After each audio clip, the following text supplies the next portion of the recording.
I think it's funny that the media can modify a word to create mass hysteria over something that we never heard.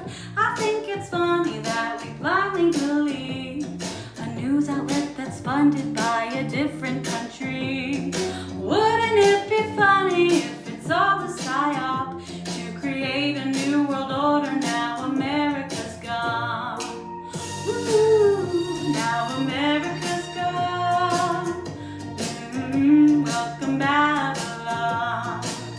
Ooh, now America's gone.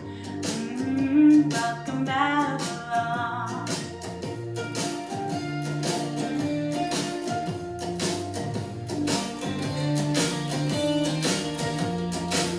You think you're clever when you're trolling online.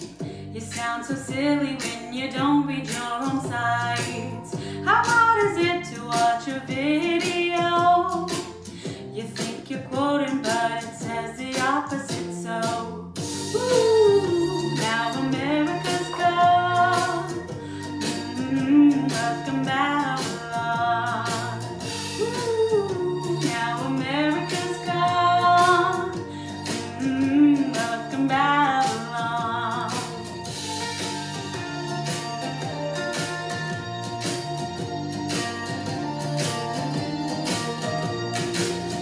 Call me crazy, a conspiracist, 'cause that's the only way they'll let me live.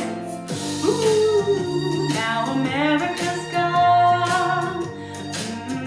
Welcome Babylon. Ooh, now America's gone.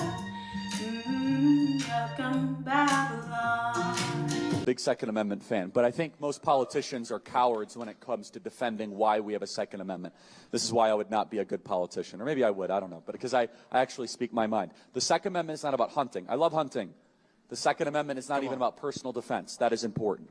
The Second Amendment is there, God forbid, so that you can defend yourself against a tyrannical government. Come on.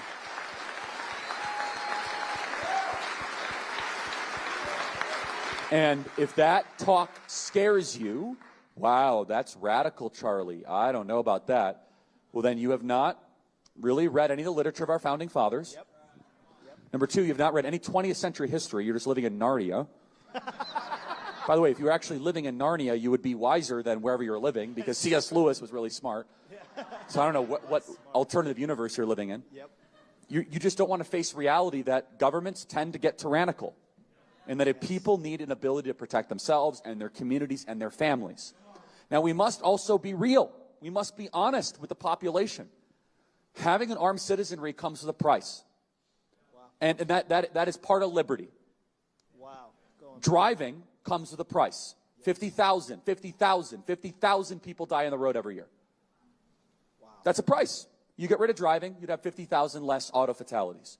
But we have decided that the benefit of driving, speed, accessibility, mobility, having products, services, is worth the cost of 50,000 people dying on the road. Wow. So we need to be very clear that you're not going to get gun deaths to zero.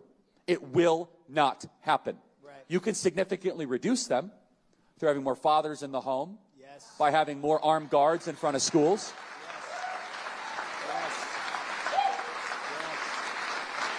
We should have an honest and clear reductionist view of gun violence, but we should not have a utopian one. You will never live in a society when you have an armed citizenry and you won't have a single gun death. That is nonsense. It's drivel. Wow. But I think it's worth it. I think it's worth to have a cost of, unfortunately, some gun deaths every single year, so that we can have the Second Amendment to protect our other God-given rights. That is a prudent deal. It is rational. Nobody talks like this. They live in a complete alternate universe.